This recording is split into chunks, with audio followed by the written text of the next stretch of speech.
Bitcoin blasted up from 83,000 to 93,000 just the past 3 days. Just 15 days ago, it was 74,000.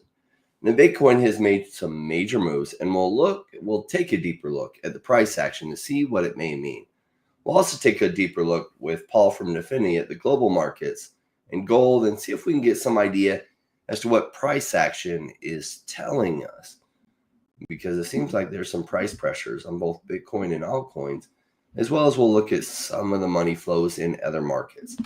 Welcome to the Crypto Rain channel and our family. If you, like me, came into crypto because you realize that there is potential here for life-changing gains over a greater period, like 4 to 8 years, and you're looking for discussions on becoming a solid, unshakable, savage crypto investor, like a Navy SEAL of crypto investing, you're in exactly the right place.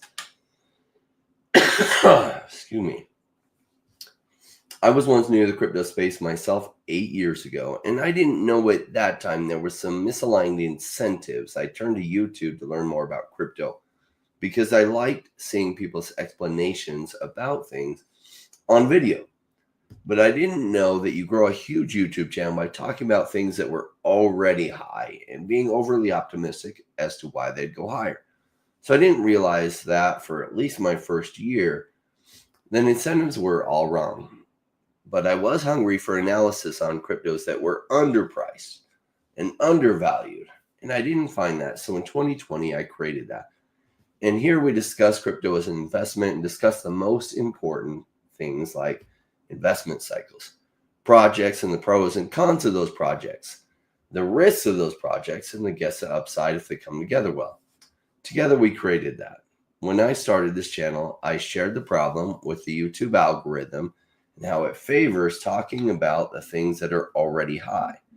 And I asked if you would join me to get big enough so that we could have on guests from the top crypto projects that we felt were undervalued and not yet high. And we accomplished that. Now, many of you are here after dollar cost averaging through the bear market and watching and waiting for this 2025 bull market. And it is going to be huge. You're just seeing the beginning of it. If you're looking for deeper discussion, join our private Patreon group that allows you access to our Rainmaker private Discord. This is where the best discussion and best info is. There are other benefits too, but you will have to join us to find out. Do note I'm not a financial advisor. I'm a crypto investor myself. Paul, who is joining us from DEVVE, invests in many different markets, and none of this to be taken is financial advice. So make it rain on that like button, strap in for the show, and as you know, today's Wednesday, so we'll be joined from Paul from DEVVE for some price analysis. I love having Paul's perspective, so thank you for joining us. Always a pleasure. Great to be here, especially on a big up day when things seem to be turning around and the bearishness once again is, melting away. And, we were saying just offline how 20,000 points move in Bitcoin has really changed the perspective of the market. It was in fear, and it's probably going to head up to greed very soon. But you could sense in the last few weeks how, negative people were, and not on this channel, but just the overall sentiment. And that comes with the volatility. But the big picture is the big picture. The macro themes haven't changed. The dollar's been weakening, despite the volatility that's been caused by Trump and his short-term decisions. Whether you're, in favor of those and saying that he's doing it to negotiate in a very clever way, or whether it's just despite the fact that the economy is doing well. If the economy is doing well, it'll kind of shrug off anything that politicians do, and it'll make them look really clever. And the reverse when the market starts going down. So at the moment, it just proves that the market's had a good test and it's responded well. I thought we might consolidate a bit before things start going up. I'm quite happy that things are going up quite nicely, and that kind of fits in with the overall bullish macro view at the moment. Yeah, you've been saying for a while that the markets look like they still want to go up further. In this last 15 days, we've seen Bitcoin go up almost 20,000. I mean, quite remarkable. Yeah, I look forward to some analysis on what other markets are showing, where the money flows are going, what's going on with the dollar and also the DXY. And just seeing where things are going, because like this, it is really interesting watching the renegotiation of tariffs, which the US hasn't really done for like the past 60 years. Like some of this is just renegotiating that were set up all the way back in World War II, where the US gave favorable tariffs to a lot of these countries to help them rebuild from World War II. And they never came back and rebalanced that after these countries were rebuilt. And so Trump trying to renegotiate that all at once was a very bold move, and also a painful move, because nobody's going to like it. You get used to the status quo. And so him going and redoing so much at once has caused a lot of pain in the markets. Crypto market's been no exception to that. And some people are worried there will be no bull market because of it. I've held the view that, oh yeah, 2025 is still going to be amazing. It's just delaying it some, and that's okay. Because when it delays it, it's probably going to go higher later. And I like that. Yeah. I mean, I don't see it as a delay. I see it as that it's part and parcel of a very volatile asset class that is still in a bull trend, you know. As we talked about the breakout, well, we talked about 15,000 when everybody was talking about FTX and how that was the end. And then, you know, we got to 60, 70,000 consolidation before Trump got in, and it was like that was the end. And then it breaks up, and then everyone's really bullish. And it was understandable because he's pro crypto. And then it looked like it broke 100,000, then goes to 108, then comes off. It's like, yeah, it could have gone to 120, 130 on that move. It was possible, but it was, you know, given how quickly it's gone up, that's how quickly it can come down. It's a volatile asset class, but it's still in a broader upward trend. And the pressure is towards lower interest rates. You know, we've talked about that many times. And actually, there's the spat between the Fed and Trump and the Fed is it's very public and not very professional, I would say.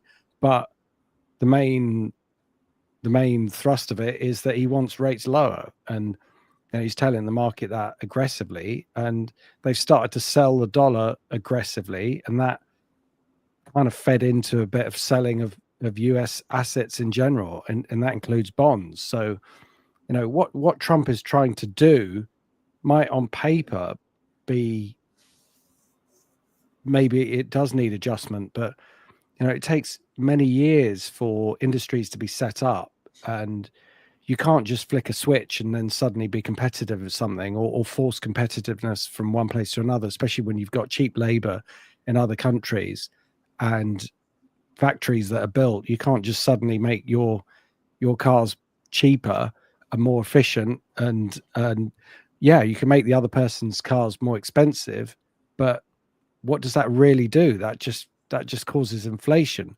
If you want to compete, then you have to support the industries better, I would say, and do what I suppose the Chinese does, where you have this quasi public company where it's actually helped by the government, but it's also competing in a sort of capitalist way. But you know, so I think eventually, the initial analysis that we gave was that this was a big upheaval in the market, and it would be responded by each individual country by lowering interest rates. Certainly the case in the UK. I've not looked at Canada, but the UK, they're now talking about 2 or 3 interest rate cuts, or the IMF is talking about that. And it's the cheapest way of protecting your businesses. So if you think they're going to be hit, that's what you do. You just cut rates. And the US should do that, because if we see any weak numbers coming in, I've got to actually update on what we've got coming in terms of data. Non-farms won't be until beginning of May. We're still a couple of weeks away from an interest rate decision. I'm wondering if Jerome Powell's going to dig his heels in and not actually change interest rates in May, but he might be forced to do it in June. So I have to see what the data looks like. But, you know, they don't like each other. So it's kind of like he's caught between a rock and a hard place. If he has to cut rates, he was already saying that it was Trump's fault for his volatile actions that might cause problems in the economy. I wonder, in some ways, whether this sell-off was engineered. I mean, that would be putting a conspiracy theory hat on, just to sort of shake him up a bit, and it kind of had the desired effect because he turned back on some of the things that he was doing. But regardless, that's all politics, and politics for me is like I'm only peripherally interested in what's going on there. I'm much more interested in how the markets are responding, and the path for interest rates and what's likely to happen.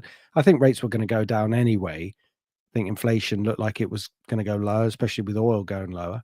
So we're still in this risk on period, and it was just a question of corrections in markets, bit of doubt put into the system by people, which is normal. We've had plenty of those along the way, and we'll just see how it recovers from here. And it looks like it's going to recover. I mean, the equity markets aren't out the woods, that's for sure. Interestingly, Bitcoin's breaking up before the equity markets are breaking higher. And I wonder whether some of that is this sense that people are slightly wary about buying US assets while the dollar's going down. That would certainly be a problem. So we'll have to see where the money flows, but it's definitely out the US dollar right now. Yeah, I'm going to switch it over to any chart you want to look at so we can take a look at what you're seeing.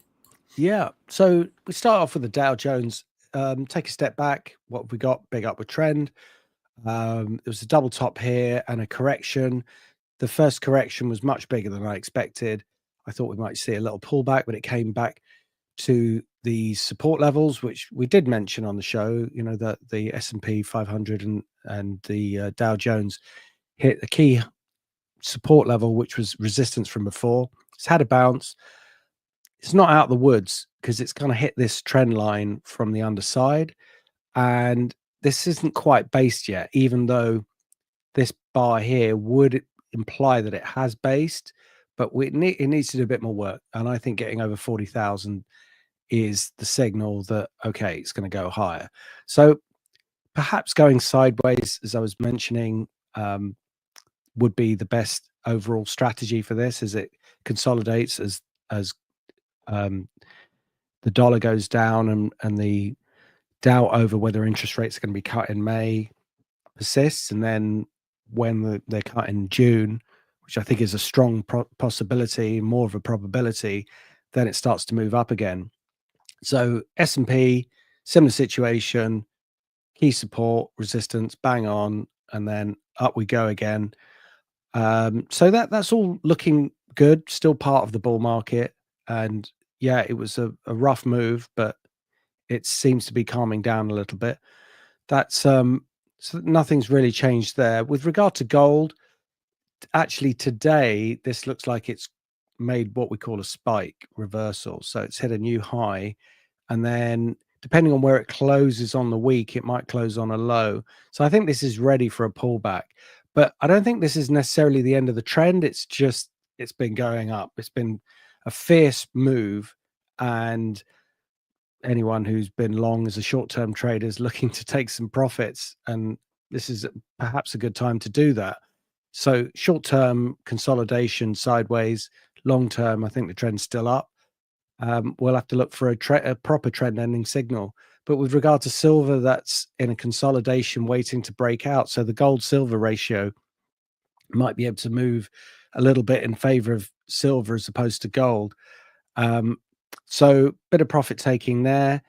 Also looking at copper, which is an important industrial metal, that's bounced nicely, continuing to move higher from this breakout high. That sell-off was incredible, but gave an amazing buying opportunity. So yeah, the market's going to be a little bit wary. Short-term traders who bought it are going to let it go, so it might consolidate below these highs. But really, I think this should be trading around 6 towards the end of the year, so maybe even higher. So that suggests that the macro theme of bullish economies is still there. We're not seeing signs of kind of slowdown or any other problems. So when it comes to the bond markets, let's look at the dollar first. DXY has actually broken the 100 level. Which been talking about that forever, haven't we? We thought it would break here and it went straight up, so we got that wrong. But if we look at this way, that looked really nice that it was going to top out, break the level, and off we go. But instead, it went straight up, and that was all the tariff stuff. That's reversed just as quickly. So you look at how quickly it went up and how quickly it went down. But the main point is that this is now a completion of a massive top. And even if we do get some short-term buying, because there will be some short dollar positions that are covering, short-term traders are going to move this around a little bit, might go back up to 100 to kiss it goodbye, as it were, before it heads down towards 96, maybe even all the way down here. So I would expect this trend to completely reverse given this bigger top.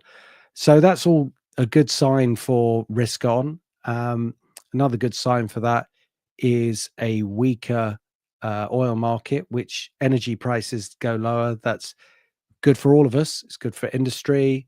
It's good for production. Stuff needs to be moved around from one place to another. It all costs money, of course, and it's like a tax if this goes up. And it's been fairly weak. It's broken a really massive level, crude oil at 69. It hit 60, which was a target of mine. It's come back up to retest this 69 again, and it'll probably go lower. So that's all good. And then on the interest rate front, looking at bond markets, we have got 3-month money, which I thought would go down, but it started to go back up again because the sell-off in the dollar was becoming slightly alarming. And I think China threatened to sell US bonds, or maybe even started to sell them and stop buying them. And that's what caused yields to rise. Or maybe there was just fear that they were going to do it. Whatever it wasn't great, and it caused a ripple in the market, but it seems like it's settled down now. So I think this will move lower or move towards it where it was going to go. 2-year money has had a rebound, but again, this is settling down and slowly moving back towards the downside.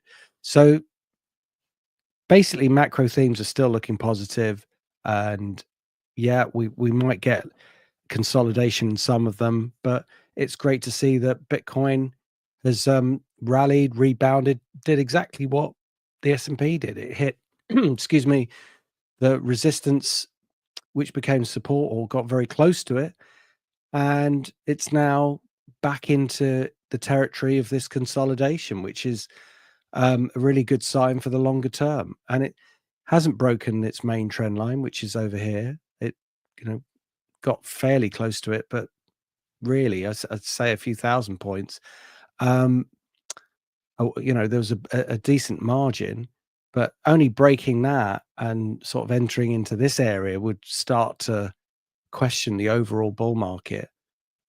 So trend is still up, and it's nice to see that there has been some response in Ethereum from a much lower level. And just looking at the spreads, there is some movement into Ethereum versus Bitcoin, but not really enough to change the trend as yet, but enough to say, okay, this is looking very cheap in comparison.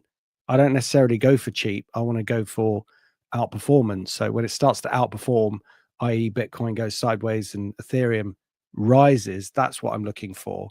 But there's some decent levels here, and it's gone through a lot of levels that I would have preferred it not to have done, i.e., this level here at 2031, that was a really good support point. I expected that to hold. I think other traders thought the same, would have bought around there, and it just went straight down and got stopped out. Then this level at 1780, exactly the same, went even lower. So that means we've got to be cautious before jumping back in. And I think getting through 2031, this resistance point, again, is a kind of watershed level. I don't want to see it below here. I want to see it rallying up and showing some strength, because once it turns around, if it's going to be part of a broader bull market, it should have much more upside. We should be going back to these levels and maybe even higher. So it's got a bit of work to do to turn around, but it's making the first steps. And as we'll see, there are some interesting altcoin moves that imply that the trend's also turning around there, and risk on is still there to play for. Yeah, some big moves lately. Let's take a look first at SUI. SUI being a larger market cap layer 1 project, and it's had an interesting move. Yeah. Yeah, SUI, it comes in and out, doesn't it? I think, yeah, I'm just trying to remember what our views of it have been. I think I got pretty bullish on it near the high. I would have got excited around here because that's how I am. When trends are moving, I try and go with them. And it went 1, 2, 3, kept going up. I would have been bullish up here, but obviously, as it starts to break support levels, 395, that was a warning sign, a double top, and I would have maybe given it a little bit of space, but not much. But since then, the trend has been down, and what it looks as for support around $2.36 being prior support there, even spiked there. That didn't hold. So it's been working its way down. It's been fairly strong in terms of its downward trend, but it has come back, or did come back, to a decent support zone from 24, and also a consolidation point towards the end of 24. So this was an interesting area, but we did need to see what we're seeing now, which is a change in dynamics. It's broken the downward trend line. It's rallied through this moving average. It's going to test the 200-day, which is this one at 317. So I think this is looking good, and I think it's kind of playing into the fact that I think maybe a lot of people have exited their positions, or have just sort of gone elsewhere, and they're not trading, and that's a perfect time to see altcoins rally. They will test people's patience. I'm not saying that they're wrong for thinking that, but it's just fairly typical that when people have had enough, that's usually when things start to turn around. So this is leading a move. It's had a couple of strong upward days when Bitcoin's had a strong, period. So in terms of intermarket analysis, it's doing very well. Will it come back again? Probably have a pullback, but overall, this is has been a bullish coin. So I like the look of it, and I would say whilst it's over 280, that's a double bottom base. Now it could extend in its base, so I'm not saying that this is definitely the ultimate. It will just squeeze and not come back at all. So that is definitely possible. But overall, it's looking good. Putting in a sensible stop, perhaps below $2.42, or maybe off this trend line. Let me just put that in. Would be how I would play it. And for me, it would be a buy at this stage. All right, let me reshare my screen. Let's see. I'm going to be looking at it on CoinMarketCap, and SUI being now, when SUI was down here, I really liked it as a buy, but I have a different overall buying strategy. I like looking at the fundamentals of a project and talking about whether it's good or not. And it started to really blast off up here, and it was still a good buy through here.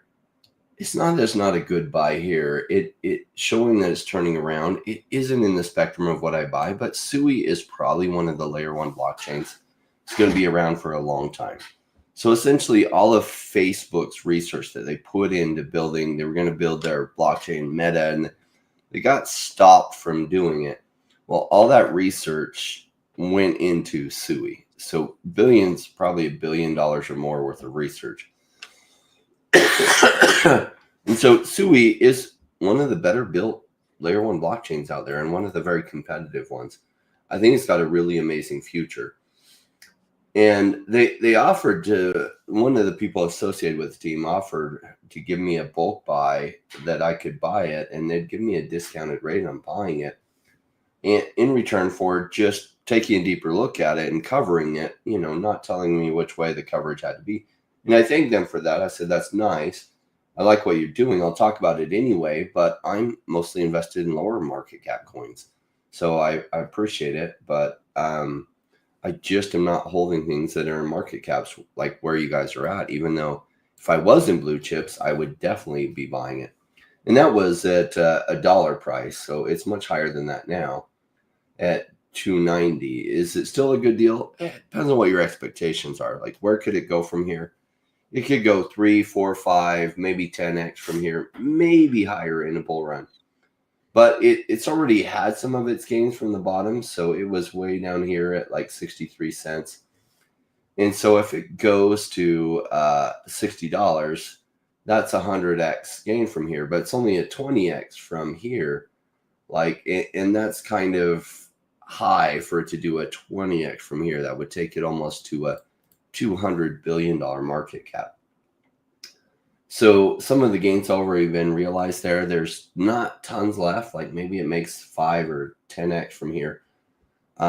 In the bull market, maybe it goes higher than that, but yeah, as far as like what your expectations are, that's why I'm in the riskier stuff. The riskier stuff usually pops later in the bull market, so there's still some really good prices on a lot of the riskier stuff, and they still have potential to do 20 or 30 or 50 or 100x gains.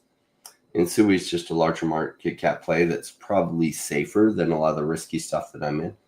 But some of the gains have been realized, and there's not a whole lot left for this run.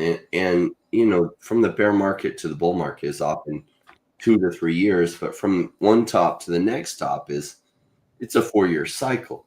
So I'm trying to get the biggest gains I can out of this 4-year cycle, because then I got to wait another 4 years for the next top of the bull market.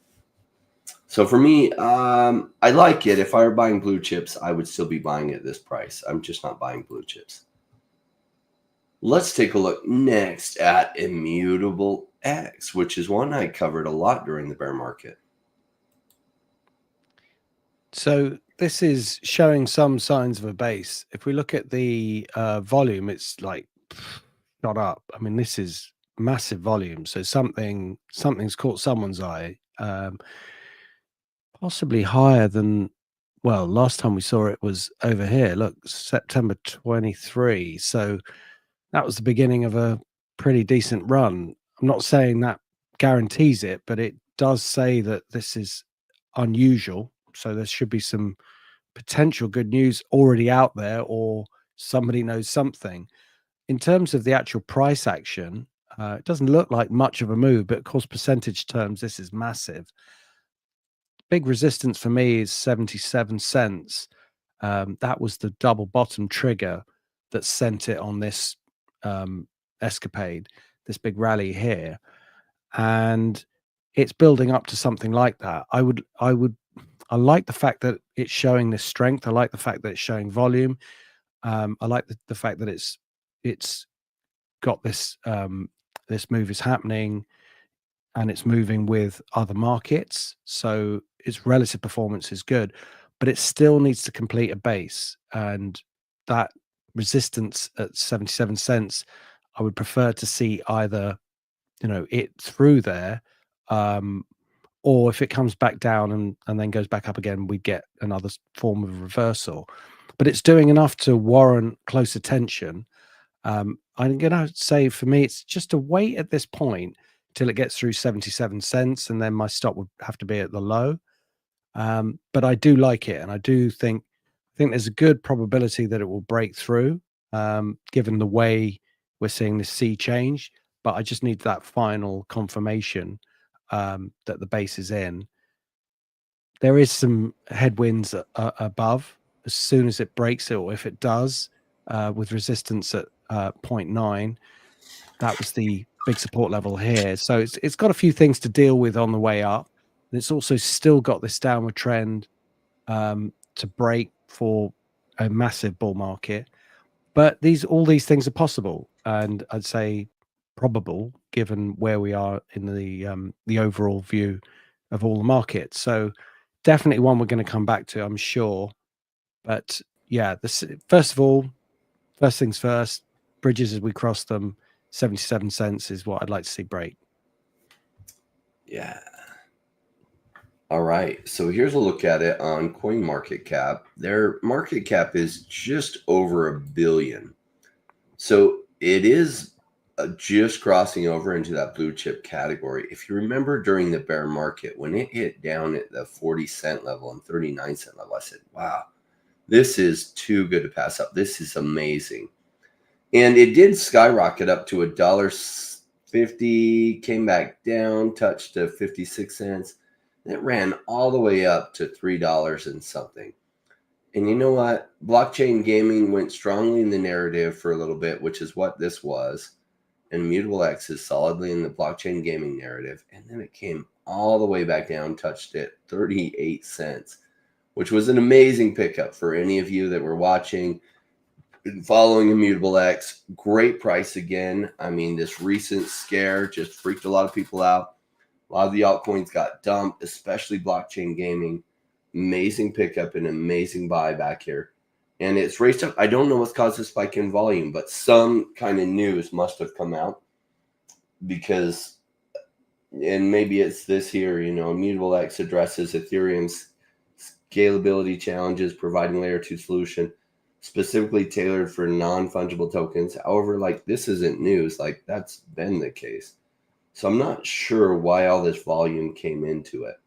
But blockchain gaming is still going to be a massive narrative this full run. And Immutable X is one I like, especially loved it at 38 cents, even though it was borderline blue chip. But this is one I think goes to a 20 billion, maybe 30 billion or 40 billion market cap. So when it touched all the way down to 40 cents, still had plenty of room to go to the upside.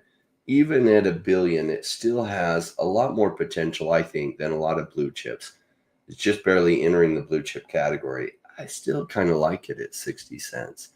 Now, might it, so much volume, it's wicked up strong. Maybe it comes off that a little bit, but it's, I rate it between a buy or just watch really closely and see if it dips back down before it runs up some more. I'm not sure what caused all this volume to come in, but that may be a sign of a turnaround, that maybe blockchain gaming or maybe something specific to Immutable X. So 60 cents, it's still a deal. It's not as amazing as it was at 40 cents, but it's still a deal at 60 cents. Cool. And we are live. Want to thank, say to the comments, Justin will take a look at Cookie. Somebody had put NTX and ADA in on last week's comments. If you notice in the comments, we get spammed with bot comments on some baloney coin that's out there, and you'll see all these profile pictures of all these women posting hot women. Anyone who's been in crypto for a while knows there aren't 15 hot women posting on whatever thing, right? So I don't know, for whatever reason, whoever's programming those bots, probably maybe pictures of hot women works better for getting people to search that coin and buy supposedly at the ICO. So you're going to be buying it right off the internet. Terrible, terrible thing. You should not be buying anything that says it's an ICO right now. It's not going to go well for you. And I know my audience knows that. But yeah, I missed that while I was preparing for the show, and then I saw it, so I added in here. Patrick the Plumber says, Crypto Rain, love it, brother. Thanks for all your hard work. Thank you. Chris saying, morning, Justin, Jay, and Paul. Another big Paul fan. I think most of my audience are all huge Paul fans. Wealth Abundance says, hey, Rain, been waiting so long that I can't wait to celebrate with y'all since I'm fully invested from 2021. Cigar is going to be on me. Sounds good. It is going to be amazing. I'm looking forward to it too. And we're closer than ever. When sentiment was so bad, a few days ago, I was like, oh, yes, I love this feel. Because this is what it feels like. It feels like the night is darkest before dawn. And so when I see that, I'm like, oh, yes, we're close. So it was a great feeling with sentiment being so low and the fear and greed index being so towards fear. I do like to see that. And yet being so close to when things turn around, prices being so cheap on these altcoins, it's been good.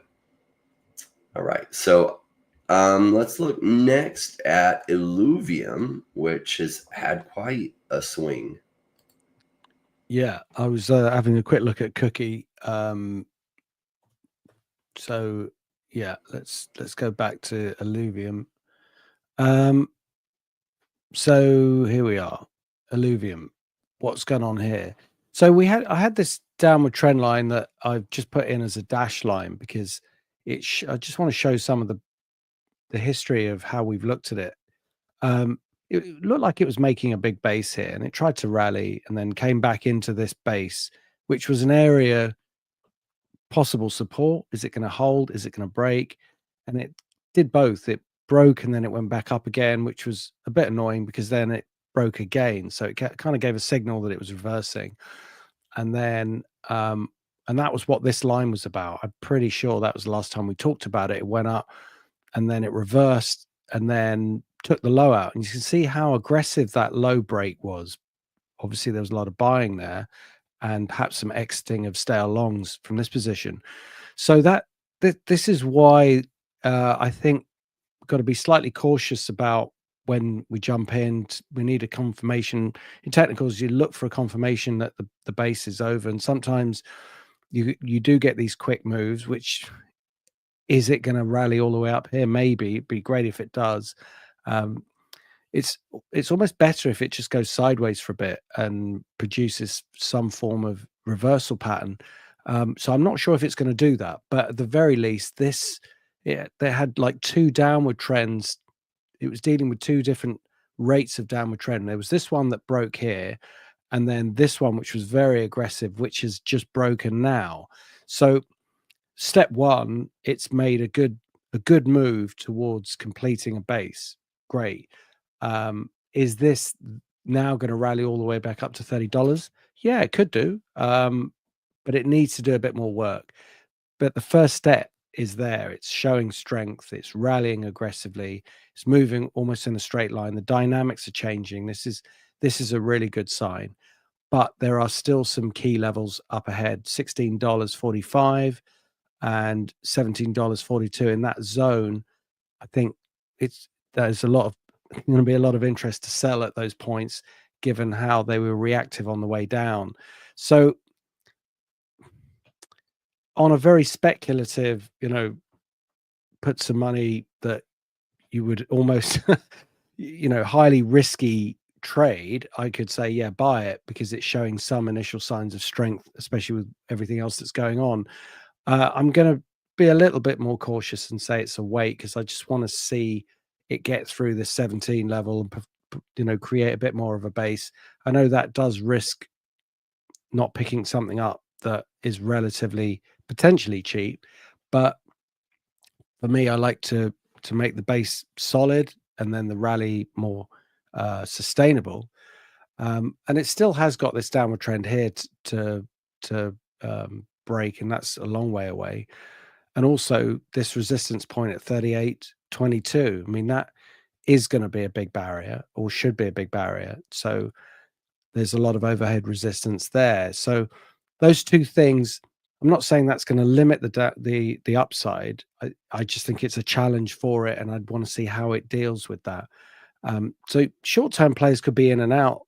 There's definitely scope for that, but the focus that we tend to have is much longer term. Is this one that's going to be going into next year? And that's certainly possible, but for the moment, it needs to do just a bit more work before it goes on the definite buy list for me. So it's a wait, but we've got to keep looking at this. We've got to come back to it for sure. Yeah, this is definitely one worth keeping an eye on. I like the blockchain gaming narrative a lot. A lot of my investments are in line with the blockchain gaming narrative. I think the blockchain gaming narrative does really, really well. And right now, that narrative has been out of sight, out of mind for a while. So the prices have gotten punished extra. And my number one principle of doing well in crypto investment is buy low. And then number two principle is sell high. And it's amazing that 90% of people do that wrong. They buy high and then they sell low. And so buy low. It's been really low. Now, it got really low in the $10 range, which was incredible unbelievable to me that it ever hit that. Look at this whole bear market. It really, really kept up at this, at this floor of about $40. And it didn't want to break below it, touched below it here, went up to like $70, and then bam, just devastated here, which is amazing. Maybe there was some token unlocks. I don't know, like why all of a sudden it went so much lower. It looks like most of their tokens are all vested here. So cool. We're looking at market cap. Well, the fully diluted value is still a lot higher than the market cap. So there's still some that are vesting somehow. Even though we're looking at this, like still some are coming into circulation that aren't in circulation yet. Yeah, I love Illuvium. Even at this price, at the $14 price, is a great price. It got just so juicy at $11 and $10 and like 90 cents. So I'd rate it a buy. It's an amazing buy. Their market cap's all the way down to 84 million. I do think that this game, this blockchain game, does really well during the coming bull run. It's been out for a while. It's playable. It's got different parts of it. It's got a land-based game you can play on the computer or on your phone.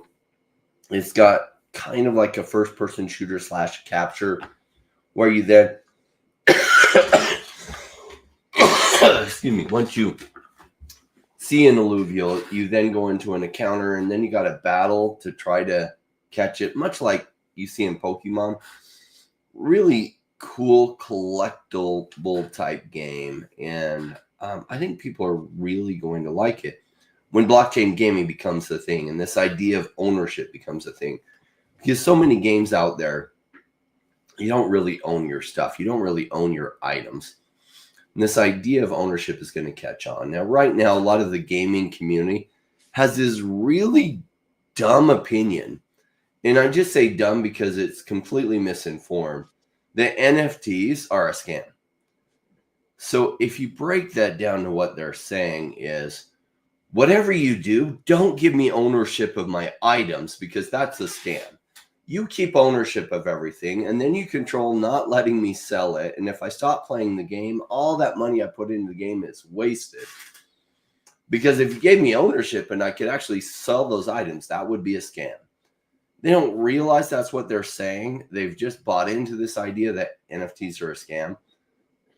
But that's what they're saying is NFTs just means you are going to own your items and that you might be able to extract the value from all the work you put into the game. The exclusive things you bought that are no longer sellable, except for those who bought it way back when, are yours. And maybe they've gone up tremendously in value and you can resell them. Like, to say that that's a scam just is a lack of knowledge about the subject area that they're talking about. It's amazing, and ownership will catch on really, really big. And all of a sudden, people will get what these NFTs are all about, and they'll swing massively into blockchain gaming from traditional gaming. It'll be games like Illuvium and Off the Grid and probably a few other ones that are ready, that are playable, that will capture most of that traction. So Illuvium, amazing buy at these levels. Amazing. It was even more amazing. But at $14, it's a great buy. All right, let's take a look at WAN chain, which has had some price traction. Yeah, like quite a few. We're seeing some very decent rebounds, probably the early stages of reversals, and we just need to watch them for further signs. So it's step one, as it were. WAN chain, again, this was one that was forming a base. We got this breakout here, which failed, and then it was trading up this support line, which then broke, which was a bit frustrating. Then it recovered, and we thought, okay, now it's based, but it didn't quite manage to get to the prior high, and it sort of failed ahead of this resistance. So there's a lot of resistance up in this area here, and it's been trading down this downward trend line very aggressively. But it is worth, I can see why you want to look at it at this point, because it has broken this downward trend line that's been running pretty much since December. So it's the first stage that the market is reversing. Now there's a lot of resistance here at 12 cents and at 11 cents. So in this zone, I would expect the market to kind of pause. If it does come down, it's looking to me like this. I mean, in technicals, it's very easy to imagine patterns, and people do that all the time. But there is a possibility this will turn into an inverse head and shoulders, which means if it corrects back down to here and then goes up, then it will look really interesting for a break higher. Now, it could just break higher, of course. We just have to see what the market wants to do. But it's definitely sitting on or pushing against a really interesting resistance point and starting what could be a new bull phase. So at this stage for me, it's going to be a wait despite the work it's already done, despite the decent rally, because I just want to see it get through this area here at 12 cents. But my feeling is that it's going to go with everything else, and the tide is turning, but I just want to wait for that final confirmation. So it is a wait, but again, one that we should come back to. It's exciting to me, having been in crypto since 2017, to see some of these altcoins really hit their stride, where they're now doing what it is they said they're going to do back when they launched. And so they launched way back in 2017, 28 timeframe. And I've been following OneChain all the way since then. But what they're doing, they've made it, back when they launched, they said, we're going to make cross-chain compatibility a thing. And at the time, there were only a few chains that were working, and it seemed so far away from that. And today, with their bridge and with their X flows, they make it so easy to send assets between all the different chains. It's quite amazing. And now they have on their X flows that you can trade from one asset on one chain to another asset on another chain. It's amazing. Kind of like Uniswap, but cross-chain. So if you have USDT on Polygon and you want to buy something on ETH chain, you can. So you could buy like whatever meme coin you wanted on ETH, and you could just actually make the swap right there across their X flows. Really, really cool what they're allowing, and it's been fun to see. And yet at the same time that their use case is really, really hitting really strong, their token recently hit cheaper than ever. And a lot of that had to do with the greater market took a dive. So it was all the way up at 32 cents, got punished all the way down to 9 cents. An absolute amazing buy, like absolute amazing. And even 11.5 is an amazing buy on OneChain. Its market cap is only 22 million. I think when DeFi goes crazy, that OneChain does incredibly well. OneChain is a strategic partner of the challenge, just like DEVVE. And I'm extremely careful on who I allow strategic partnerships from. It has to be both a project that I think has good long term. It has to be a project that I think my viewers can really benefit from. And OneChain, I do really think they have one of the most amazing teams in DeFi, with some members of their team, some of the most renowned experts in the world on cross-chain compatibility and doing what's being done. And I just think they've been overly punished by the bear market, and that's exactly the type of deals I look for. And 11 cents, it's amazing. So, excuse me. So it definitely gets a buy from me. And might it go down and go cheaper? It could. I don't think it will, but it could. It might, like Paul showed, do an inverse head and shoulders. What I try to do is pick up at prices that I think are amazing, and I like it at this price. I think the price is amazing. I didn't ever realize it'd get so cheap during the bear market. And this little wick we've had at the end punished a lot of coins. So it's just this really, really, really nice pickup area. A lot of people are way too scared to buy during this area because they're just new. And they actually will do what most new people do, which is buy high, and they will pass up these opportunities to buy low.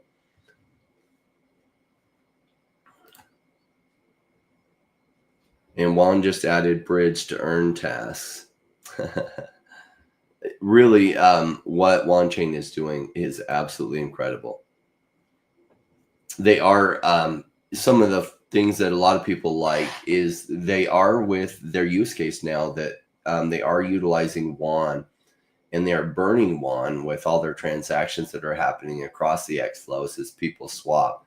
They are burning some WAN. So like I remember going back to 2017 when ETH's use case started to really come to fruition.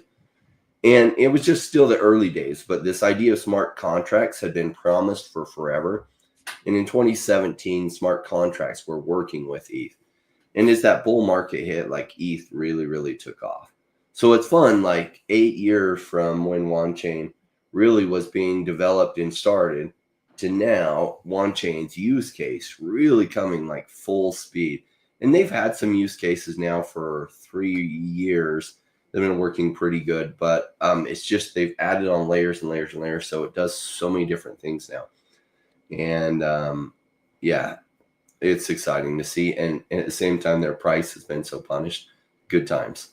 Rule number 1 is buy low. Rule number 2 is sell high. It's a lot easier to sell high and make great money selling high when you've bought low to begin with. All right. Abe says, Paul, thank you for continuing to show up for us all. I appreciate you guys. Thank you. Right. Let's take a look at DEVVE and see what's going on with DEVVE's price. So DEVVE is interesting because it was one that was moving up ahead of the other markets. And so I thought it was going to show some relative strength, and then it came back down. It's broken this trend line, hasn't it? And so it's not that it was a complete end to the trend, but I didn't like the way it did that. I would have expected it to have stayed a little more bullish, as it were. So it's had a good run today, or good rebound, but this is the support line that it's holding up against now. So it's kind of broken this trend line, it's holding the support line, so it's in a bit more of a neutral position. Now I do like it, and I think I've said that it's overall it has been bullish, but it was consolidating, I think, the last time we looked at it, and I probably had it as a buy for me, and it still is. But what I wouldn't want to see is a break of this support, and it's only because it's respected it so well. It's 1, 2, 3. On the fourth one, it could possibly break and have a bit more of a correction. I was just looking back, and we look at this a lot, and it is still a market that is about a year old. It's still very young. There's not a lot of data here, and we have to be careful, or I would say, that adds a level of caution to an already volatile market or volatile sector. As far as the technicals goes, it performed really well on this base and this breakout. It didn't actually come back to test this breakout point at 49 cents, which was a good sign. So it's just a question of what signs it's going to give as it starts its new bull phase. And clearly there is some overhead resistance here at 98, 99, obviously round numbers, a dollar, that it needs to get through, and a bit of work that it needs to do in order to break that. But for the moment, it seems to be content with going sideways. I would just be slightly cautious of any break of this support line. But I'm going to say that it's longer term bullish, but at this point in time, I think it's a wait for me. I just want to see how it trades. I want to see it break this downward trend line. And I want to see how it performs with everything else. So it was kind of outperforming, and now it seems to have just a bit of momentum's come off it, and I just want to see what that's about. That's why I'm just a little bit more cautious than last time. I don't think it's going to be a big problem, but I'm just going to play, going to play it slightly more cautious on this particular one for the moment until it resolves itself. Nice. DEVVE is one. This is one of my largest holdings in the crypto space, and I'm a big believer in this project, as shown by what I'm holding. It's at a good price. It got really cheap here, back to 60 cents, which was amazing. And it jumped up. I don't know what pushed it up to 70 cents. And it's back down at 65 cents. This area is an incredible loading zone, in my opinion. Like if we look at the history, when the token launched, and DEVVE's been working on the project since 2015, so they didn't even launch their token until 2024. And it shot up. It launched around 30 cents or 40 cents, dropped down to 30 cents, and then just absolutely skyrocketed to over $2. And then as token vesting to the early pre-sale investors happened, plus just the bear market and that initial excitement wore off, it dropped all the way down to this amazing buy zone. And I was shouting DEVVE from the rooftops here. Then it went absolutely crazy, went up to 170, and it's come back down to what I feel is still an amazing price. Is it as amazing as down here? No, I just don't think you're going to get these prices ever again. It's already, it is $60 million market cap for a layer 1 blockchain that can do 8 million transactions per second. It's partnered with one of the largest and best known fintech companies in the world, and they haven't announced the name of that fintech company / stock exchange, but they will be announcing that sometime in the coming months. And my understanding is they're building a product with that exchange company using DEVVE's technology and using their exchange technology. That's absolutely incredible. And they're talking about building this exchange. And what's fun about this exchange they're building is it has instantaneous settlement times, which, because they're fast transaction time, plus this new mechanism they've developed to have instantaneous settlement on the same block, they will have T+0 trading time. So instantaneous settlement. Companies have been looking for how to do that for a long time. So it'll be like a decentralized exchange where you hold your own keys, but it will function like a centralized exchange with the speed of a centralized exchange. And partnered with one of the largest stock exchanges or one of the largest exchanges in the world. So they haven't announced whether it's like Robinhood. A lot of people speculate it's NASDAQ. We're all still waiting for that announcement. But this could be a really, really big deal. And a market cap on a project like this can go to a $60 billion market cap from here. And it's at 60 million. So is 64 cents a great price? It's an amazing price. Is it as amazing as this? No, that was too amazing. And back then they didn't have that partnership. So that partnership was inked back in December, and you could see, the price started to go up and some speculation about who that was and got some excitement here. And then just kind of, we're still not in the full bull run, pushed it back down to a really incredible price. I think DEVVE's going to do incredible. And that's why I hold so much of it. So, yeah, for me, it's a buy at this price. Do I wish you could get it back at 15 cents? Yeah, I wish. I wish we could all get Bitcoin at 20 cents too. All right, let's take a look. Some other viewer suggestions. Let's see. Let's take a look at Cookie. Okay. So, am I right in saying that this is a meme coin? I think it might be. I suppose. No, it's an AI. It's interesting. It sounds like a meme coin. Essentially, CoinMarketCap says Cookie is the utility token of the Cookie DAO and representation of the value of information in the agentic economy. Guarantees that Cookie DAO keeps gathering and indexing the growing amount of AI agent data. So it's in that AI agent narrative within the crypto space. Essentially, you'll have AI agents that can do all your trading for you, that can recognize trends, and that part of the crypto space went really crazy a number of months back. I haven't invested in crypto AI agents because I don't know why. Like, I just need to see like better things that, like, I'm not going to hand over my trading info to a Telegram bot. I'm just not going to. And yeah, so I like to handle my trades, and having an AI, that's kind of the narrative that, oh, you'll have these AI agents and, through Telegram, and they can handle all your trading and make you money. And it's like, yeah, I'm just going to put a pause on that. I'm going to wait and see on that. I'm not going to invest in the early days of that. I don't care how strong the narrative is.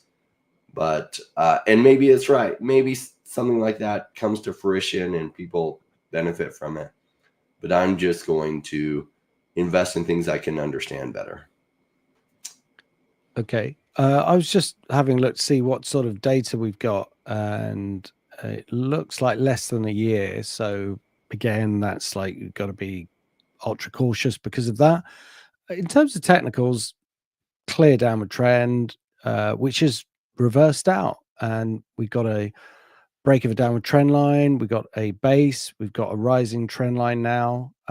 So it looked like things stopped on the 7th of April, and then the 10th had another attempt to break low, and that was the end. Now, I'm not saying I could see that because, you know, I need the confirmation, and this, what came afterwards was the confirmation. So it has rallied aggressively from that point and stopped at a fairly predictable place, which was the point where it broke major support, which was 14 cents, and where this spiked down as well. So it's understandable that it's hit that and then come off, which also happens to be a moving average. So this base has been fulfilled in the size of it, i.e., one would expect a certain rally from a breakout, and it's hit that target. Now it's a question of whether it will get through this area and continue the trend up. Um, I'd actually prefer it to see it consolidate a little bit and then come towards the trend line and then break through, just because it would make the base a little bit bigger. And um, the bigger the base, the bigger the rally potentially. But as long as it's above this trend line, we could say it's in a bullish phase. The only, caveat, as I've mentioned before, is that there's not a lot of data, so you just got to be extra cautious with markets that don't have that much price history or haven't been around as long as some of the others, because there's always another choice, isn't there? There's always a choice of buying something else. It's got to be the best or better than everything else in order to attract capital. But having said that, I always look at it on a market by market individual basis when doing this sort of analysis. And whilst it was a sell, it's no longer a sell, which means that it's going to be a buy. So I'd say it's a cautious buy here, as long as it holds over the trend line. If it breaks below the trend line, it wouldn't be the end of it. It could just come down towards this breakout point at 10 cents, and having a stop at 9 cents would be, or just below 9 cents would be, a strategy that I think is fairly reasonable for me. So I'll put it on the buy list, but I'd say it's definitely one of the riskier ones. Narratives within the crypto space are so interesting, and there is this AI agent narrative, and it's really easy for people behind the scenes that create these projects, even the what I call throwaway projects, to create something, throw some people together and be like, yeah, this AI agent, and they create some catchy thing and they're just feeding on the narrative, and they're just playing the narrative. So I don't tend to invest in those type of companies. For example, so the write-up, Cookie is a utility token of the Cookie DAO representation of value of information in the agentic economy. Guarantees the Cookie DAO keeps gathering and indexing the growing amount of AI agent data. It is a utility token that grants access to the token-gated sections of the Cookie.fund index and is required for agents that plug into the Cookie DAO APIs. It governs the Cookie DAO infrastructure as the first signal-to-noise ratio token of the AI agent reality. So it's just not my type of play. Again, who are the founders of Cookie? Cookie DAO is a decentralized and a community-led project without a public founder figure. So in other words, they're private. What I've learned over the years is just most of the companies that I've tried to invest in that are private, they just go bust much easier because there's no loss of credibility to the people when they don't stick out the hard times that happen. So if I were playing the AI agent narrative, perhaps I would play this one. I'm just not playing that narrative at all. So that narrative went really, really crazy in January. And you see this one went from 2 cents all the way to 66 cents. and then back down to 7 cents, and then it's up at 12. It's just not a narrative I play. And because I'm not a price trader, I trade based on fundamentals. It's just not fundamentals that I like.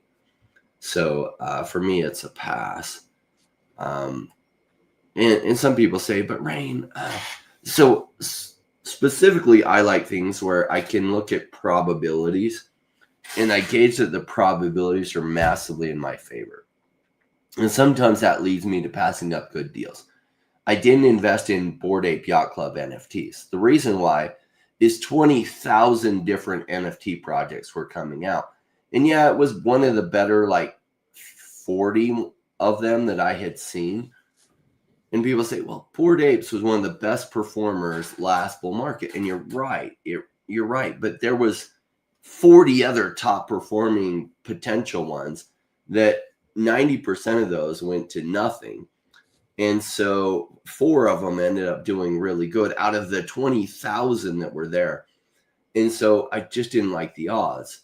It's like saying, oh my gosh, the slot machines, and 4 out of the 100, totally paid out, and you missed out. You should have played slot machines. It's like, look, yeah, no, that's not my game. I like higher percentage chance of winning than what it can offer. And so I just don't play the meme narrative. I don't play the AI agent narrative. I like blockchain gaming's narrative. I like specific layer 1 blockchains. I like DeFi as a narrative. I think under the Trump administration, DeFi is going to have a really strong play this bull run. Those are narratives that I like and that I believe in. Cool. Let's take a look next at NTX and ADA.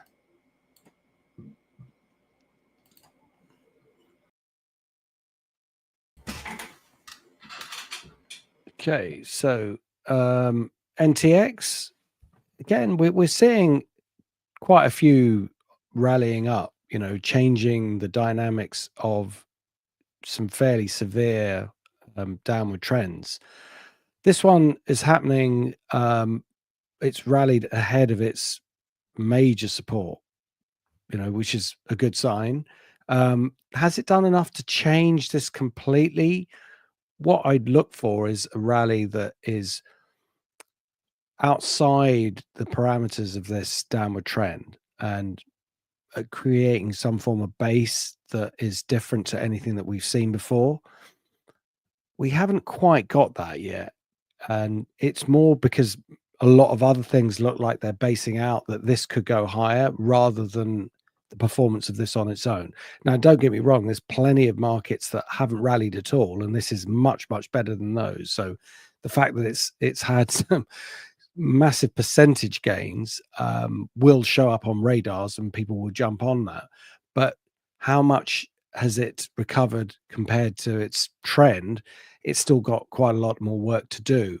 And it was consolidating in this zone. It's come into that. So it'll probably consolidate here before going higher. So I do like it because it's rallying. I do like it because the dynamics look like they're changing.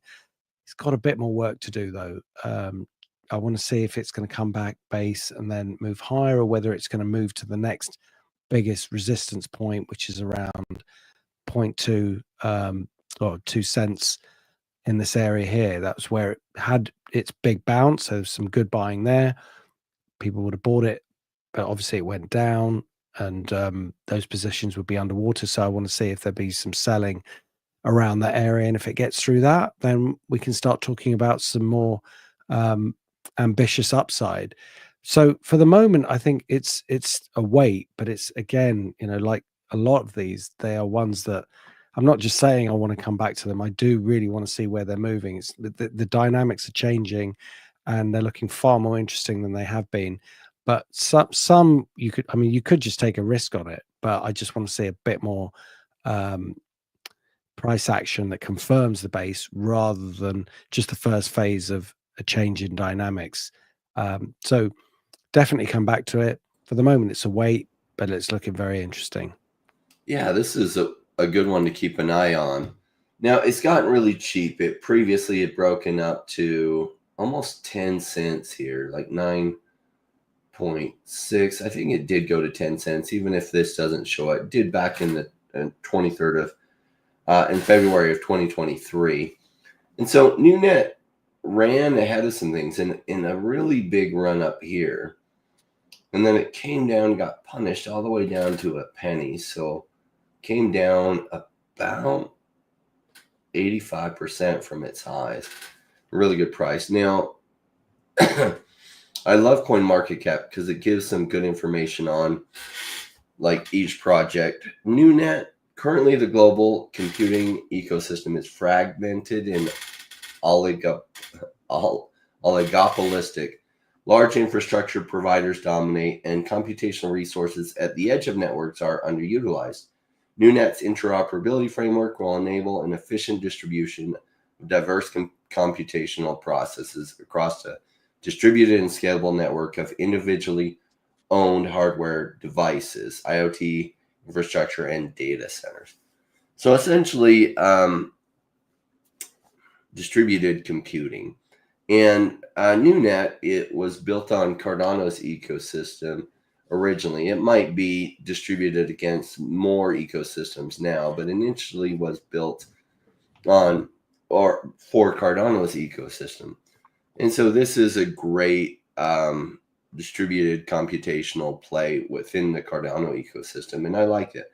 Now, I took profits on all my NewNet when it spiked up like this, when everything else was cheap. And so when it was climbing up, I took profits on half. When it went up even higher, I took profits on the rest and rolled it into other things. But it's back at a way good buy again. And so it definitely gets buy from me at an $8 million market cap. So the market cap was like at 60 million before, and it's come way, way down. So it definitely is a good call. Whoever it was that suggested this, great timing on it. I think it's massively underpriced at this price, so I definitely give it a buy. All right, and then let's look at Cardano itself. Cardano, really? Was that okay? Was that on the list? Yeah, it was one that I typed in there, NTX and then ADA. Okay, sure. Sorry, I just thought I'd missed it. Yeah, Cardano, again, one of the favored coins that had a bit of a rough patch down here. And look, if you look at the lows, look at how these lows were going down, and they flattened out, and now they're starting to move up again. So will it just surge from here? Perhaps. Is it a good long-term buy? I think similar to sort of Bitcoin, when it was in a consolidation, I like this. I think at some point it will accelerate. Will it accelerate today? Maybe not. But will it accelerate in the next few months? I think there's a good chance that it will. So long term, I'd say it's still a buy. It's performed well. It's held in. It's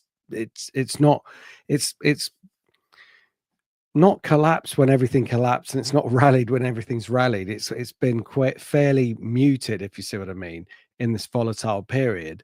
But the overall structure is still bullish. And whilst it's stuck in this area here, I think like XRP, it's going to take that out at some point, and we'll see a move up to all-time highs. So for me, it's a long-term buy, but I could deal with sitting with it in the short term because that's definitely possible, and it's been the trading signature of this particular market.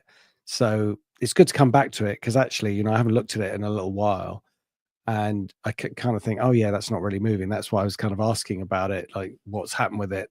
I wasn't expecting much to have happened, and not a lot has happened, but it's good to kind of refresh because it could be waiting to take out an interesting support and resistance level, and hopefully it'll be a resistance level and it start to accelerate. But for the moment, it looks like it's just going to stay in this range. But as I say, I like the longer term picture here, so it's good to revisit it.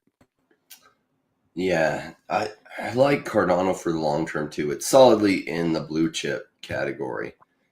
I do still have some. Cardano made me a ton of money during this bear market when I was buying. And what's funny about buying in the bear market was essentially I started buying when it went down to 11 cents. And that was quite frustrating. So it was about here.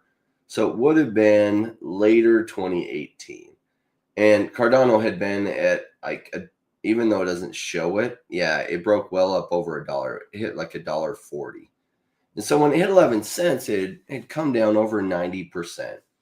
And I thought, I really like Cardano, and I start buying it. And as often happens during the bear market, I bought 11 cents, and then it went cheaper. This will show it a lot better. So then it went cheaper, and I bought some at 7 cents and at 5 cents, and then it went to 3 cents. And I loaded up at 3 cents, like somewhere in here. I think about here, I loaded up and I doubled my position in Cardano at 3 cents. And then here it went all the way down. It doesn't show it, but it did drop all the way down to 1.7 cents. And people were writing Cardano off as dead. And now Cardano's dead, and they call it Cardaleno and everything. And the fundamentals behind it were strong if you research it deeper. Just the sentiment was really, really poor. And people had just seen all this negative price action going from $1.40 all the way down to 1.7 cents. And they were just like checked out. And I was just loading the boats over this whole time period. And so I accumulated a huge bag. And then Cardano flipped around with the bull market and did absolutely incredible things. And all those fudders that 98% of the people talking about Cardano back here were fudding on it like, oh, it's terrible. All of them disappeared or stopped saying anything negative, and everyone turned bullish on Cardano again. And then during this bear market, it's held up pretty well. I was concerned at some points in here that they didn't seem to be attracting enough new development on it. Well, they bet pretty heavily on getting involved with politics and on the Trump administration. And I'd say that's gone very well for them. And since then, that's opened a lot of doors for them, that Cardano is here to stay. And so when Trump won, it jumped up from this 34-cent low, and it went all the way running up to over $1.20. Now it's pulled back some after this massive run up, and is a decent price if you're looking for a layer 1 blockchain that's solidly in the blue chip category. I think Cardano is a great long-term bet for 10 or 20-year bet. I think it's amazing. I think I'm invested in a lot of riskier stuff that I hope does a lot better during this bull run. But for those looking for a blue chip layer 1 bet, I'd say Cardano's at a value price right now and has great potential. Am I buying it? No, I'm buying the risky stuff. I'm buying the, like Definity, Omi, some of the riskier things. I think WAN chains at an incredible price right now. So those are the kind of things I'm buying. All right, let's take a look. We have a few other suggestions. Chris asks, hey, Jay, can we look at XLM today?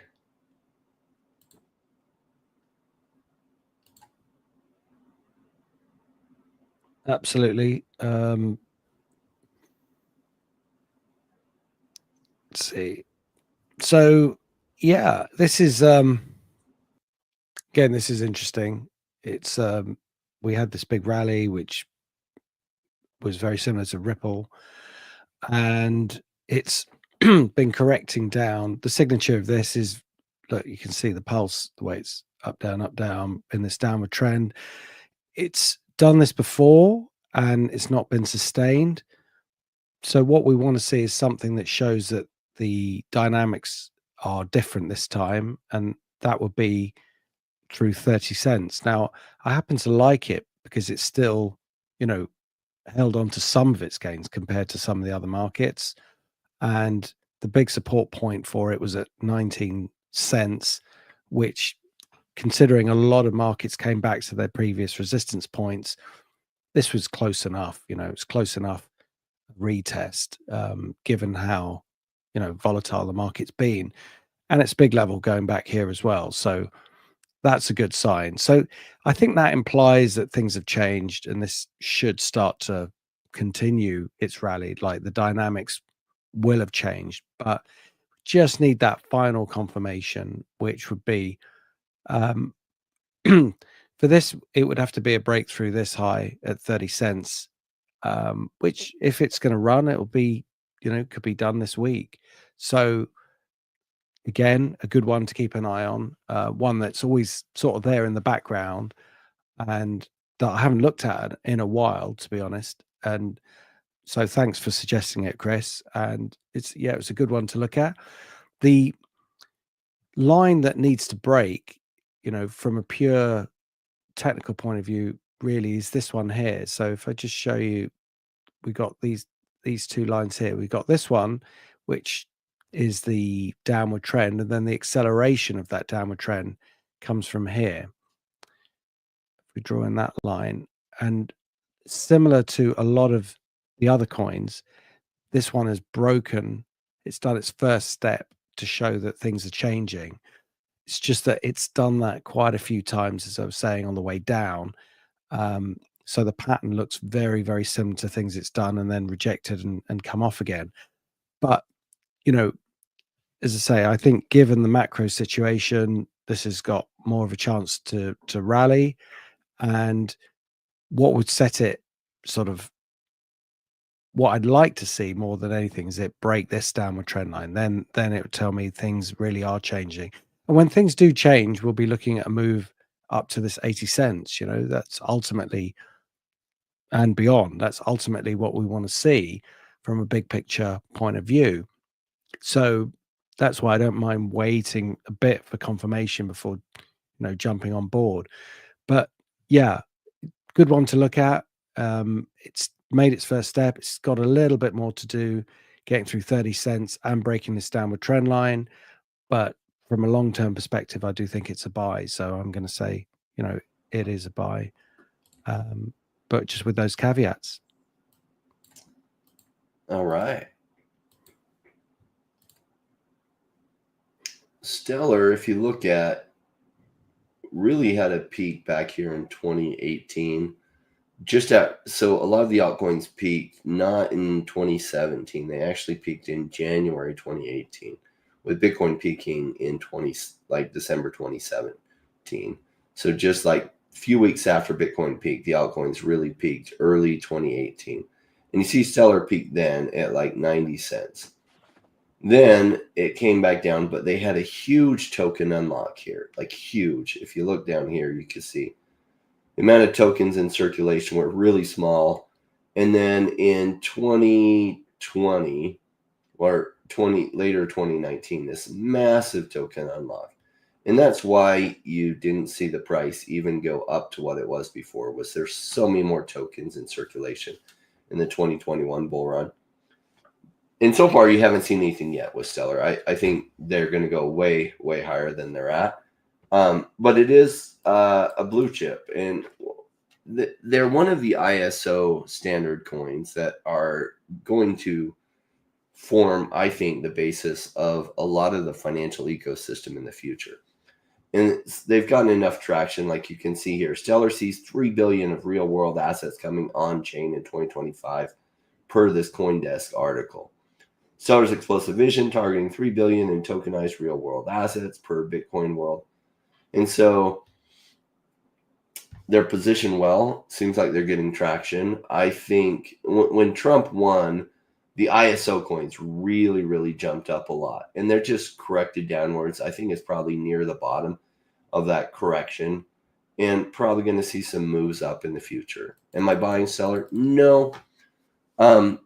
I like XRP for the ISO coins, and it's a lot higher market cap than Stellar. But also, it's the safest yet huge potential upside still of the ISO coins.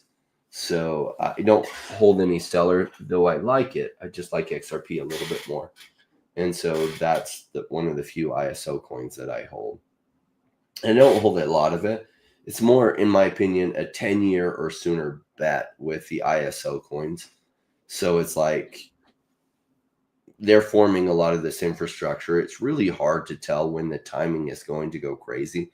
And that might actually be quite soon. So what I like about it is so my wife just picked up a bunch of crypto, and half of what she bought was XRP. And the idea was that in the coming like 10 years, I think XRP is going to go to either all the way up to 100, maybe even $1,000 or more. And it's trading around $2. And so now it might be 10 years before it hits that. It might happen in the next year. I don't know, but I like that bet that it'll possibly happen. And Stellar's kind of like a kid brother to XRP. Might even see higher percentage gains, though it's hard to tell. So good job, Chris. For me, like if I were buying a lot of blue chips, I would be heavily buying the ISO coins, and Stellar would be one of them. And I think the price is an attractive price at this, so it does get a buy for me. I think it's corrected down.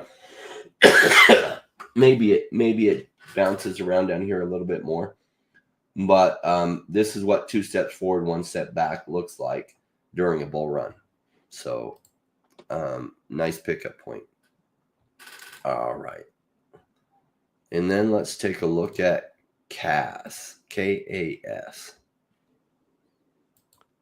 So KASPA was one of the favored coins during this run up, and like anything, it's succumbed to some selling, which has been broad and across the board. So it's not surprising.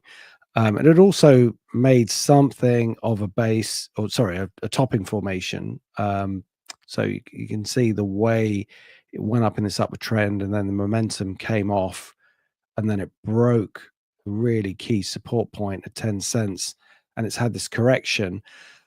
Again, a good, interesting point to be coming back to it, because it's now retesting that as resistance. And if it can get through that, it would have performed pretty well, I'd say, because I know this is on a log scale, but if you look at the rate of the trend and the fact that it has obviously given up some of its gains in this correction, but it's technically visually in a very different place to some of the other markets, and it was always stronger.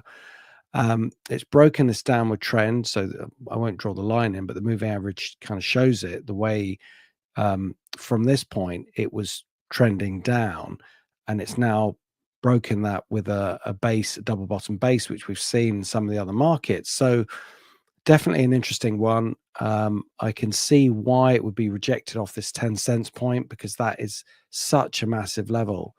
If it comes back and then breaks it on a second attempt, I would almost prefer it, because that would create a bigger base here. But overall, I think longer term, it seems to be a buy. The only thing that would shake that is if it would close below this 5.3 cents.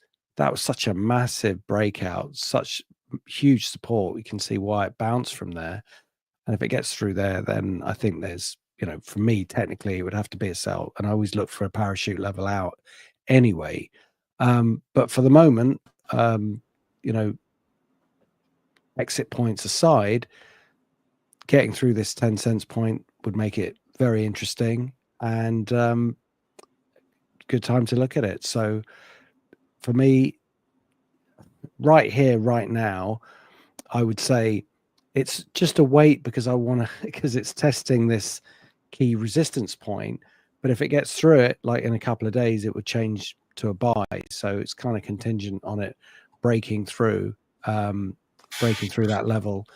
But again, I'm sure we're going to come back to it from a long-term point of view, and in that regard, I think it's a buy. But from the short term, yeah, it's just testing this resistance. I want to see how it trades around there, and if and when it gets through it. KASPA's performed incredibly well during really the bear market. So the token, you see it being listed on CoinMarketCap here in June of 2022, and since then doing incredible. So back then it was 0.01 cents, or almost 0.02, so 50 of them for a penny, and here at the top being 20 cents. So you see that kind of rise. That is incredible, and that's counter trend, right? So One of the challenges here is it's performed so incredibly already that a lot of people like to buy this, and that's okay. We're heading into the bull run. Will it probably go up some more here during the bull run? Yes, but how much is my question, because it's already gone from a very low market cap to a $2.5 billion market cap. There's some massive gains it's seen already. And it is down 50% from the top of 20 cents. So it's just under half from the top. But I didn't hold this. Now, some of my private Rainmaker community held this from way back here, and they made incredible gains on it. Had I bought it back there, and it was a fundamentally strong project, it just wasn't a fundamentally strong project that I was tracking or following. But I know some of my Rainmaker community had it. And this is the kind that I take profits while I'm way ahead and roll them into other things that haven't really hit yet.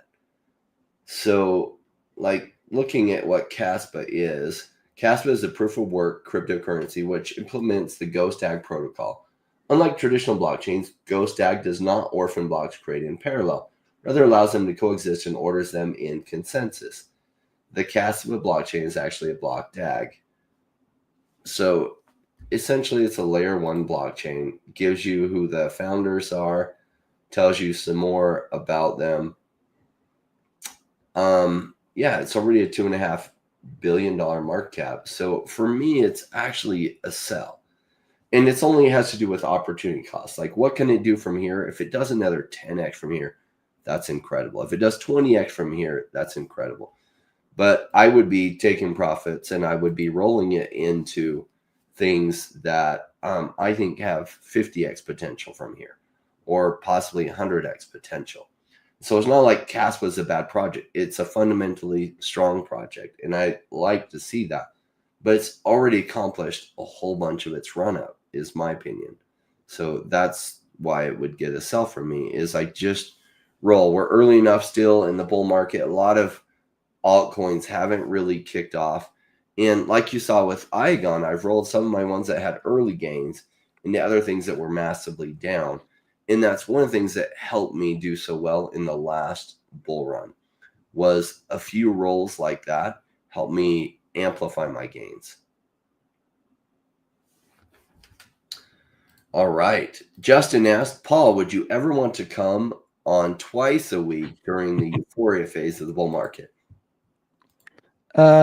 Yeah, I mean, yeah, in principle, yes. But obviously you've got other things to schedule, and yeah. So, I mean, I was thinking kind of like that's an interesting question, because, you know, when we had that big sell-off, it was like I was thinking exactly that. There are times when, you know, once a week, so much can happen in between, and it gets a bit frustrating when you see something intra-week that you can't talk about until the following week. So there is an argument for that, but that's really down to Jay, and that's something I'd have to speak to Manu about. But certainly, I think that makes a lot of sense, and, you know, thank you for suggesting it. Yeah, that would be fun. Maybe we can work you into joining. We always do our Friday private Rainmaker chat. For those that have joined the Patreon, they get access to the Discord. And we do those on the Discord. Maybe when it goes crazy. You've joined us a few times for those Friday chats. Maybe we'll do that more often, because that's about, I guess, only a couple days away. But I pretty much take Saturdays and Sundays off from videos unless something extraordinary is happening. But, yeah, that makes sense. It's important to have some downtime as well, because you know, you've got to reflect. And yeah, cool, great suggestion, Justin. All right, well, Paul, any final thoughts?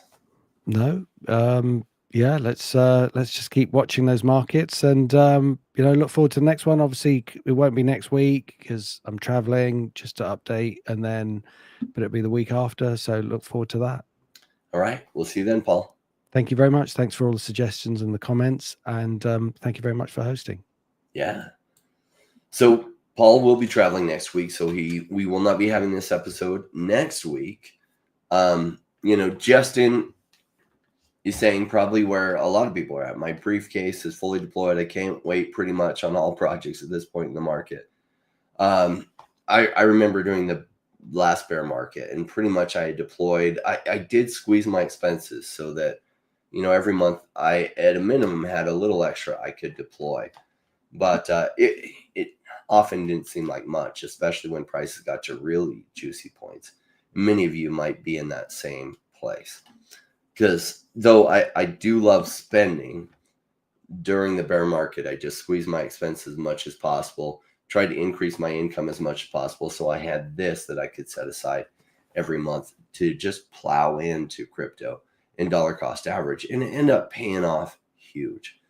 And many of you are making those same sacrifices now. And if you're putting them into fundamentally strong projects, you're going to do really, really well in this coming year. And I'm excited for you to see how it plays out. The crypto market bottom is in. Good decision made during these months leading up to this blow off top, and it might be 2 months away. It might be longer than that. It'll lead to life-changing ones when this blow off top happens. If you haven't already taken the Zero to Crypto Hero course, here's a brief overview of what it is. Like, you're missing out. This is about 30 seconds. Just take a brief look and tell you what the course is about. If you are like most of us, we came into crypto for life-changing gains, but were you aware that 89% of people do rather poorly in crypto? Only 5% achieve massive gains, and it's because they're doing things differently than most in crypto do. If you want to learn what most successful people in crypto do different, my Zero to Crypto Hero course will show you 5 massive mistakes to avoid and 3 things you need to be doing right.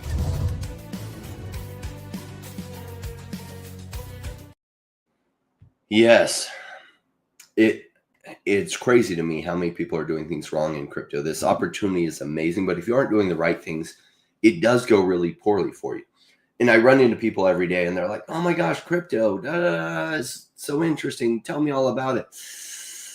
And I'm just like, I just know that, like, if they don't have patience and they don't put the effort into learning and do it right, it's not going to go well for them. So the course is really geared, especially for those, because there is a cost to that course. And there is a discount code below that you can get 50% off if you use that discount code. That is geared towards those that, you know, are professional and they don't have a lot of time, but they do have money and they want the shortcut to learning it faster. And the course is specifically built for that, to utilize your time really well to help you understand the principles that you need to. If you don't have a lot of money, but you have a lot of time, then go back and watch the videos from 2022 and on. There's some really big lessons I learned in 2021. So I think the video starting in 2022, when I really kind of digested those lessons from the 2021 bull market, that they're just more impactful, 2022 through today. And so even though I'd been in for like 4 and then 5 years, like, just some things watching how that bull run played out, some lessons learned from that really started to come together in 2022. So you can go back and watch tons of videos there, and you can watch them at 1.5 speed and catch up that way. It's just going to take you a lot more time. So for those that have a lot more money than time, that course is perfect for you. For those that have nothing but time but not a lot of money, just go back and watch a lot of videos, especially where I do deeper dives into specific projects and some of the general overall overview videos, so that you can, like, a lot of what I do is I look for efficiencies in what works, what doesn't work, what works the most effective, what have the people that what do the people that I know that have made millions in crypto, what types of things do they do? How do they do it differently from everyone else? And that's what I try to share with people. Thanks so much, everyone. Enjoy this wrap, and we'll see y'all later.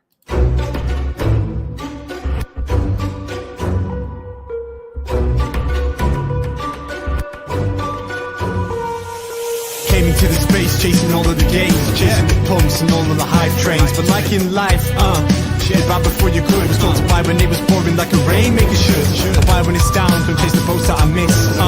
Cause I always made the time in mind. I stick the one out cause I'm patient like that. And I'll wait for the right time. I sell when it's high, I buy when it's low. They call me rich, they call me smart. I'm just a rainmaker running the show. Calculated investments, I don't lead with my heart. The principles are simple, they're leaving a mark. Buy when it's boring, just gotta be smart. I sell when it's hype, like all the channels they pump it. That's when I was selling, go parabolic and dump it. They call me rich, they call me smart. I'm a rainmaker, making my own start. I'm with the future, learning the past. Makes it time fly by, years going so fast. The game plan is mine, I'll own it now. When I reach the top, haters asking me how. Cause I'm a rainmaker, investments I love.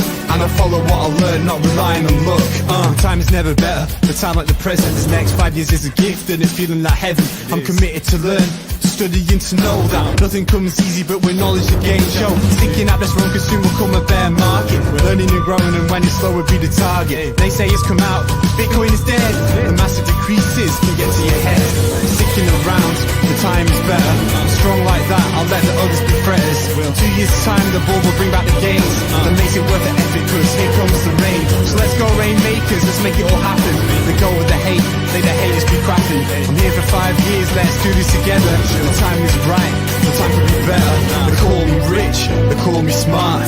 I'm a rainmaker, making my own start. I'm with the future, learning the past. Makes it time fly by, years going so fast. The game plan is mine, I'll own it now. When I reach the top, haters asking me how. Cause I'm a rainmaker, investments I love. And I follow what I learn, not relying on luck. Haters be hating, the time to slow down. Addressing what they say when I'm wearing my crown. They're chasing green candles like someone who was new. I got a vision that was bigger, helping me to push through. I'm still human and sometimes it is rough. And that's what makes me special, simply I stay tough. Cause I'm a rainmaker, investments I love. And I follow what I learn, not relying on luck.